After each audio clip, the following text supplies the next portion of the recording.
నాన్నా నాన్నా ఏంటమ్మా పేడకాల ఏమన్నా వచ్చిందా? అసలు నిద్ర పడితేనేగా కాలు రావడానికి. నాగరాజ్ నిక్నేమ్ ఏంటో చెప్పు నాన్న. నిద్ర వస్తుందమ్మా, ఆలోచించి రేపు పొద్దున్న చెప్తాను. పో నాన్న.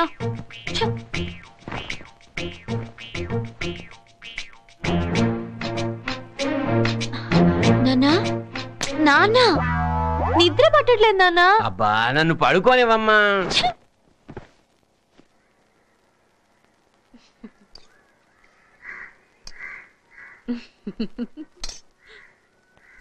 అమ్మా నీళ్ళు నువ్వు నవ్వుకుంటావేంటే? ఆ జోక్ ఏదో మాకు చెప్తే మేము కూడా నవ్వుతాం కదా.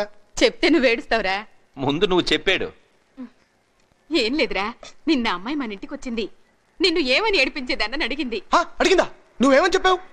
సున్నుండా అని చెప్పాను. చెప్పావా?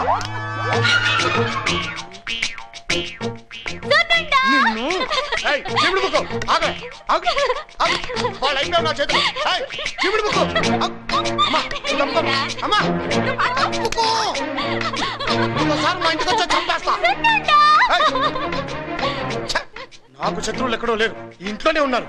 అన్నయ్య సున్నుండి తింటావా? అమ్మా!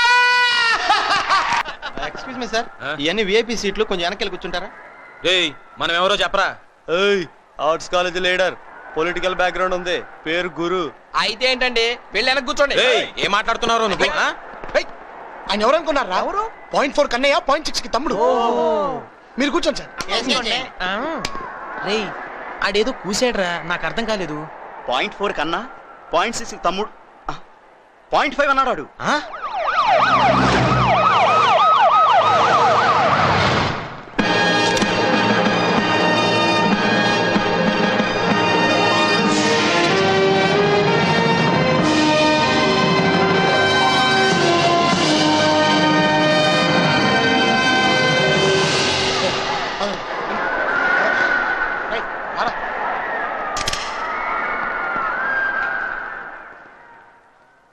డియర్ ఫ్రెండ్స్, ఈరోజు మన కాలేజ్ గోల్డెన్ జూబ్లీ ఫంక్షన్కి ముఖ్య అతిథిగా సీఎం గారిని ఎందుకు పిలిచామో మీకు తెలుసా? ఒకప్పుడు ఆయన మన కాలేజ్ ఓల్డ్ స్టూడెంట్ కాబట్టి. గౌరవనీయులైన ముఖ్యమంత్రి గారిని వేదిక మీదకి రావాల్సిందిగా కోరుతున్నాను. ఆయన్ని సత్కరించవలసిందిగా మన కాలేజ్ ప్రిన్సిపల్ గారిని కోరుతున్నాను.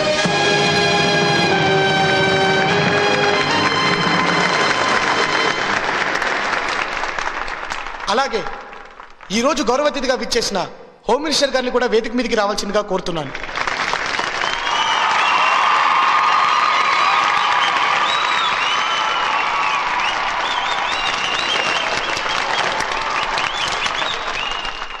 సీఎం గారు, ఒకప్పుడు మీరు ఈ కాలేజీలోనే చదివి ఈరోజు ఈ రాష్ట్రానికే ముఖ్యమంత్రి అయ్యారు.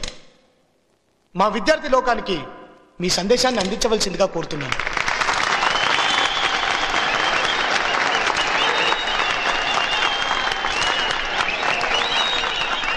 విద్యార్థులందరికీ గోల్డెన్ జూబ్లీ అభినందనలు.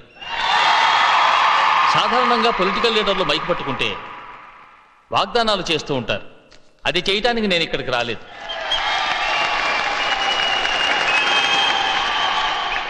పది మందికి సేవ చేయటం ఇదివరకటి రాజకీయం, 10 రూపాయలు సంపాదించటం ఇప్పటి రాజకీయం. మీరందరూ కొత్తగా ఓటర్లు అయి ఉంటారు. రాజ్యాంగాన్ని మార్చాలన్నా, రాజును మార్చాలన్నా యువతరం చేతుల్లో ఉంది. మీరంతా రాజకీయాల్లోకి రావాలి.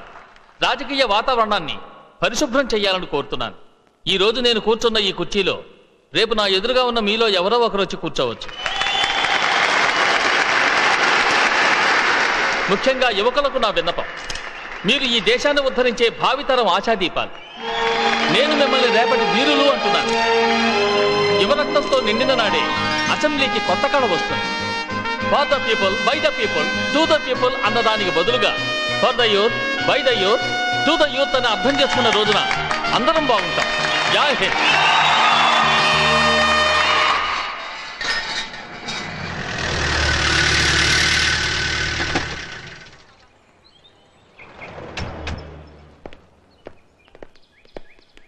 నమస్కారం అండి. ఏంట్రా సీరియస్గా ఉందా? కాశ్మీర్లో ఎలక్షన్ పెడితే ఎంత సీరియస్గా ఉంటుందో అంత సీరియస్గా ఉందండి. అయితే ఎవరికి వెళ్ళిపోనా? వెళ్ళిపోయారు అనుకోండి, కార్గిల్ వారేనండి. మరేం చేయాలా? మెంటల్గా ప్రిపేర్ అయిపోయి లోపల మీ లెగ్గెట్టి ఆవిడ లెగ్గెట్టేసుకోండి. లోపలికి వెళ్ళాడుగా అయిపోయాడు.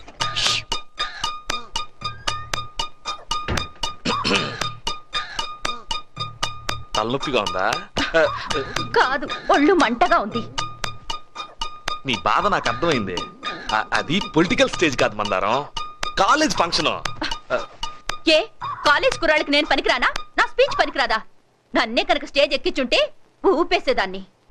ఇవిడు ఊపెత్తాళ్ళు ఆపేస్తారు. ఆగు, స్టేజ్ ఏంటి పిచ్చిదానా? ఎమ్మెల్యే రంగారావు చచ్చిపోయాడు కదా, బై ఎలక్షన్ లో నీకు ఆ సీట్ ఇప్పిస్తా. కమిట్ అయిపోయాడు.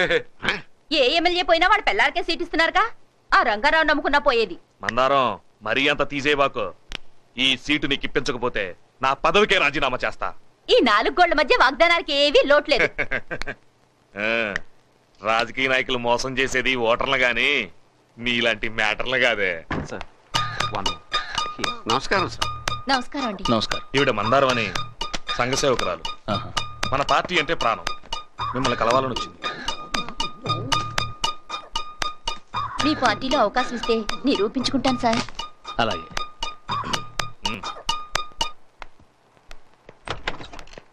మన పార్టీకి సేవ చేయాలనుకుంటుంది. పార్టీకా నీకా? మేడం గారు రాత్రి పగలు కష్టపడతారండి. వరప్రసాద్, నువ్వు నేను ఒకే కాలేజీలో చదువుకున్నాం.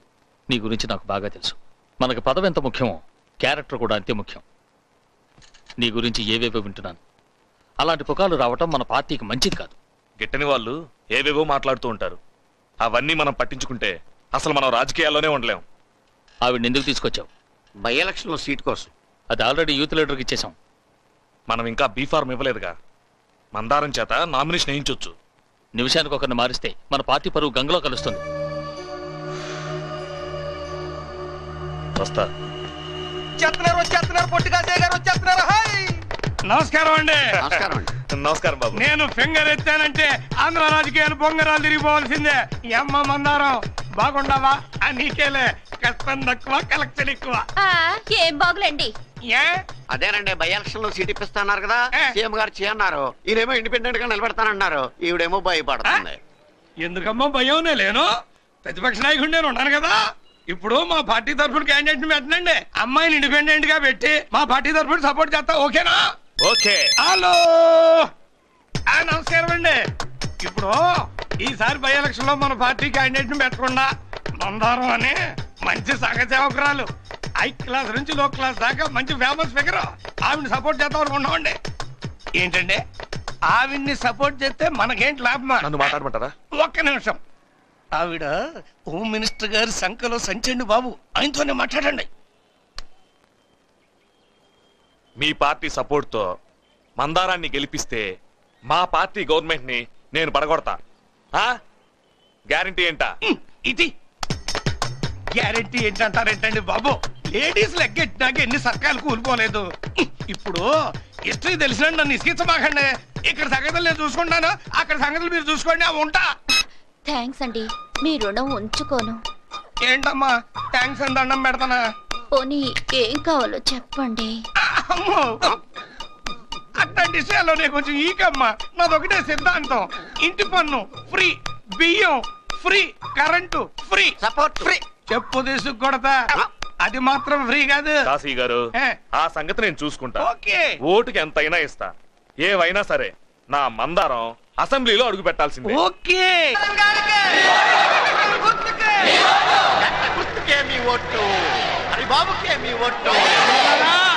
మీరందరూ కళ్ళారా ఒక్కసారి వీళ్ళని చూడండి. సంఘ సేవకురాలు, ఒళ్ళు దాచుకోదు, కష్టపడద్దే. ఈ అమ్మాయికే ఓటు ఎందుకు వేయాలి అని మీరు అడగొచ్చు. ఓటేస్తే ఇంటి ట్యాక్స్ ఫ్రీ, బియ్యం ఫ్రీ, కరెంటు ఫ్రీ. అక్కడ గుర్రాన్ని చూడండి, అమ్మాయిని చూడండి, గుర్రాన్ని చూడండి, అమ్మాయిని చూడండి. పదండి. మీ ఓటుని హరిబాబుకే వేసి గెలిపించవలసిందిగా కోరుతున్నాను. హరిబాబుని గెలిపించవలసిందిగా కోరుతున్నా.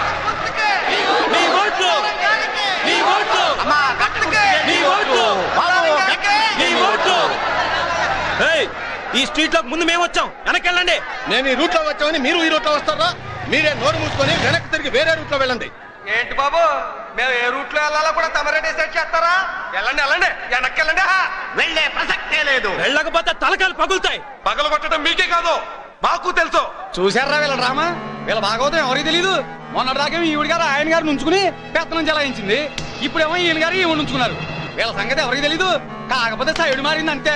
చూస్తావేంద్ర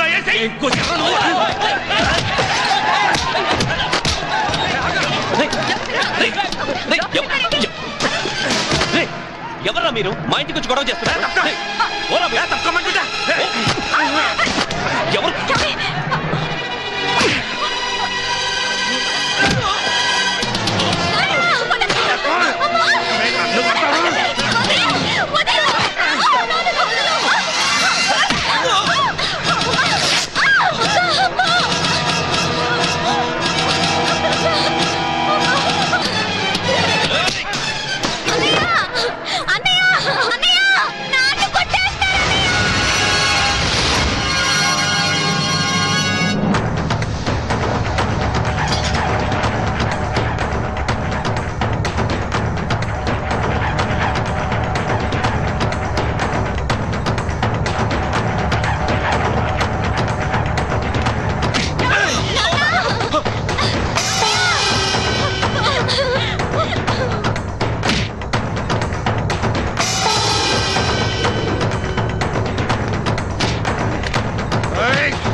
రాజు వదిలే రాజు వదిలే లేదు వదిలే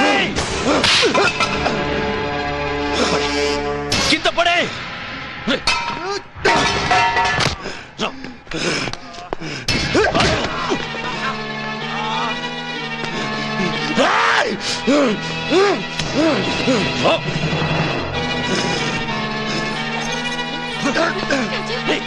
నువ్వు స్టూడెంట్ వా రౌడీవా? కన్న తండ్రి నింటూ తిరిగి కొడుతుంటే తిరిగి కొట్టేవాడి పేరు రౌడీయా నాన్న? వీధిన పడి కొట్టుకుంటే వాడికి నీకు తేడా ఏంట్రా? నాన్న మీరు నన్ను కన్నది కష్టపడి పెంచింది మిమ్మల్ని అందరినీ కంటికి రెప్పలా కాపాడుకోవడానికే గాని ఇలా తోడబుట్టిందని జాకెట్ ఇచ్చినా కూడా చేతులు కట్టుకొని కూర్చోడానికి కాదు నాన్న, కాదు. ఇప్పుడే కాదు, ఇంకెప్పుడైనా ఎవడైనా ఇలాంటి పని చేస్తే నరికేస్తాను. డిఐజీ గారు, ఆ లా కాలేజ్ స్టూడెంట్ లీడర్ ని వెంటనే అరెస్ట్ చేసి కోర్టుకి ఇచ్చండి. సూర్యదేవర నాగరాజు, సూర్యదేవర నాగరాజు, సూర్యదేవర నాగరాజు.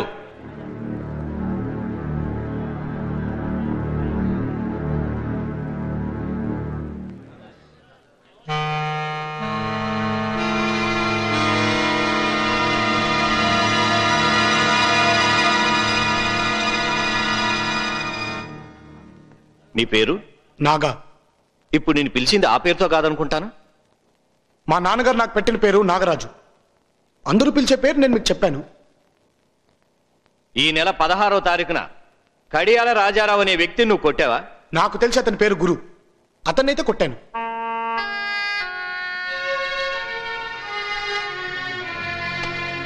కొట్టాను అని ఇంత నిర్భయంగా నిస్సంకోచంగా అంగీకరించాక ఇంకా విచారణ ఎందుకు? ఇతనికి శిక్ష విధించండి యువర్ ఆనర్.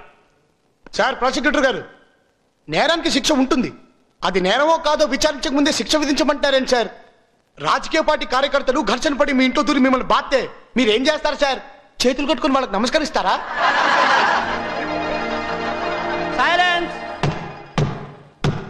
నువ్వన్నీ అడ్డగోలు ప్రశ్నలు వేస్తున్నావు. అవును సార్, రాజకీయ పార్టీ ఊరేగింపులు చర్చి పక్కన కానీ గుడి పక్కన కానీ మసీద్ పక్కన కానీ వెళ్తే లౌడ్ స్పీకర్లు వాడడానికి వీల్లేదు, స్లోగన్లు ఇవ్వడానికి వీల్లేదు, జిందాబాదులు కొట్టడానికి వీల్లేదు. కానీ మన ఇళ్ళ దగ్గర మాత్రం చెవులు పగిలిపెట్టట్టు అనవచ్చు. ఆమె కరెక్ట్? ఏమిచ్చారు ఈ అన్యాయం? రాజకీయ నాయకుల వీరావేశానికి అనారోగ్యంగా ఉండేవాడి గుండె ఆగిపోయినా, కోపం వచ్చేవాడిని బాధినా, నోటుకొచ్చిందలా హర్చినా మేము సహించాలా? రాజకీయాలంటే నీకు అసహ్యమా? అభిమానం సార్.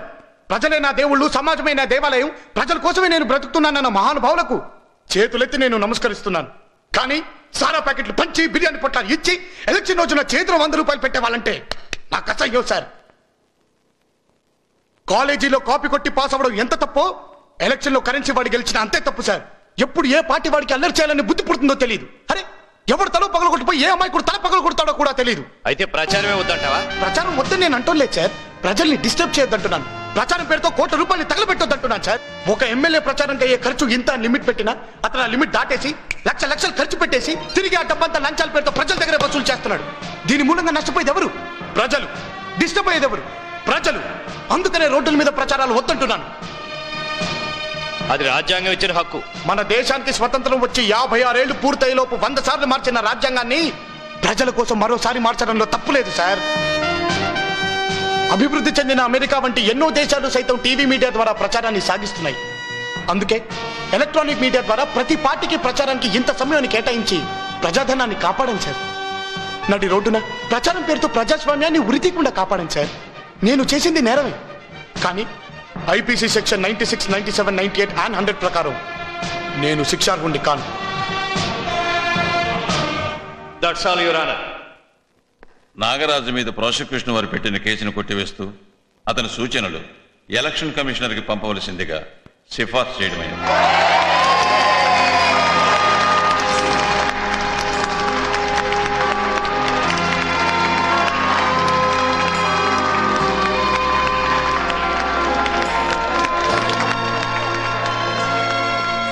నీ కొడుకు సామాన్యుడు కదయ్యా, భవిష్యత్తులో చాలా గొప్పవాడవుతాడు.